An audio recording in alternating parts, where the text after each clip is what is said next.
This is Derek Prawl with IWCE. I have with me Ray Lehr. Ray, why don't you introduce yourself to us and let us know a little bit about your history with the conference? Sure, Derek, happy to. So I am a public safety guy. I did 30 years with the City of Baltimore Fire Department.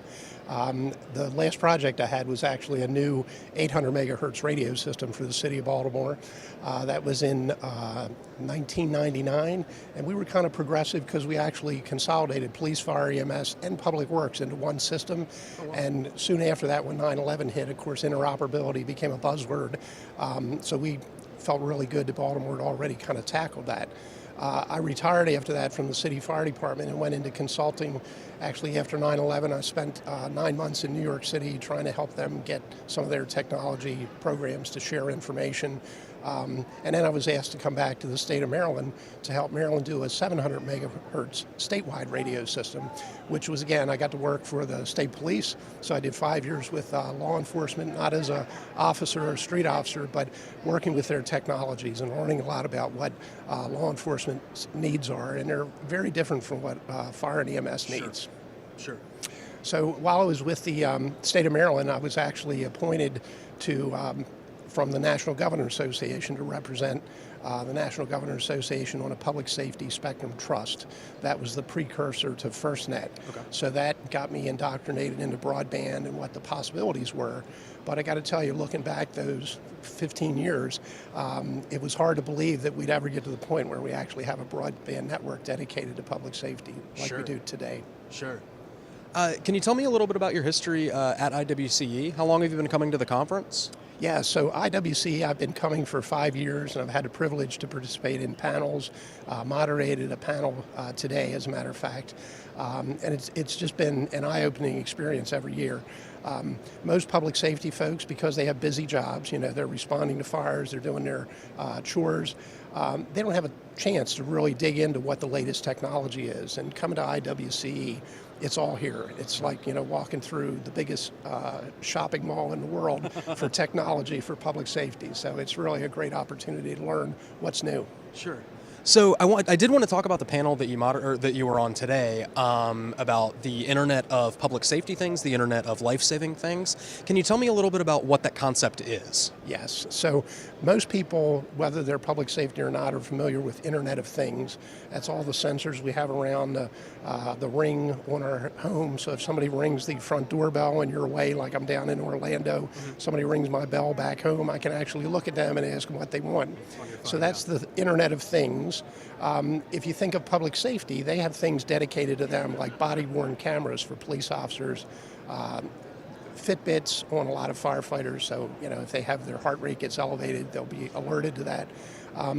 But the Internet of Life-Saving Things is actually a combination of the two. So if you think of, again, the Fitbit, if it's not on a firefighter but on a civilian, and they begin to have a heart attack, that information eventually is going to be able to be transmitted directly to a 911 center. And then maybe a drone can be dispatched with an AED, and an off-duty firefighter happens to be nearby, will be able to operate that. And really, it's going to save so many lives because you're going to make it immediate. As soon as something happens, the sensors will know it, will send it to the right information, and get public safety on the scene quicker.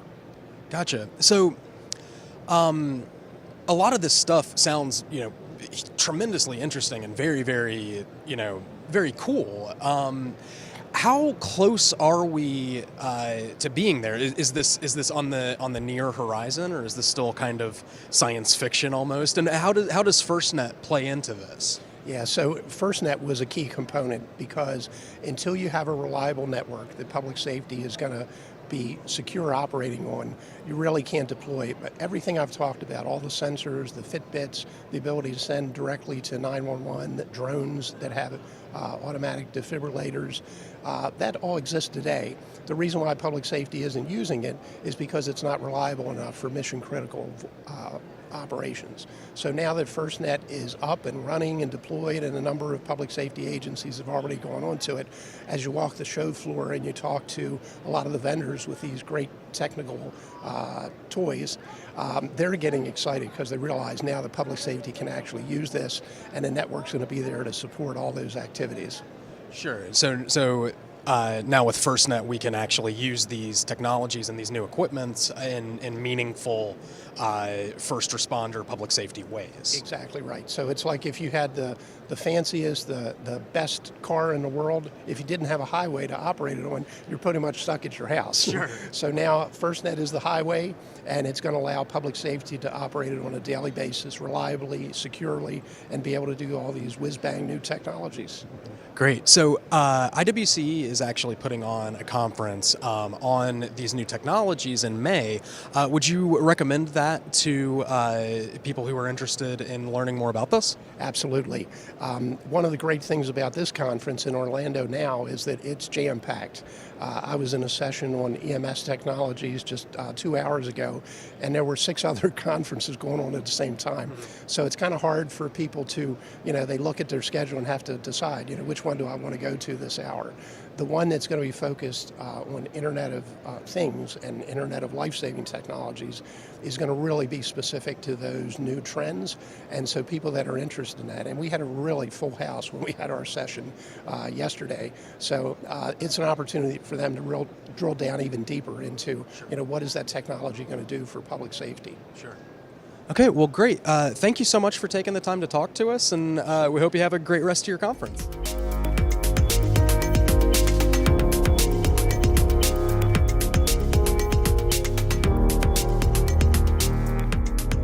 So I just got to give a plug to IWCE did something that was really mind-blowing this year.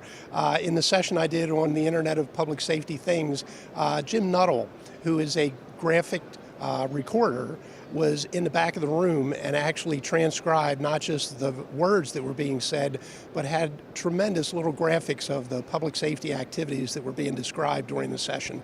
That's what you see behind me, and our cameraman is going to zoom in to give you a close-up of some of the really outstanding notes that we're taking and how impactful that graphic image is of this session.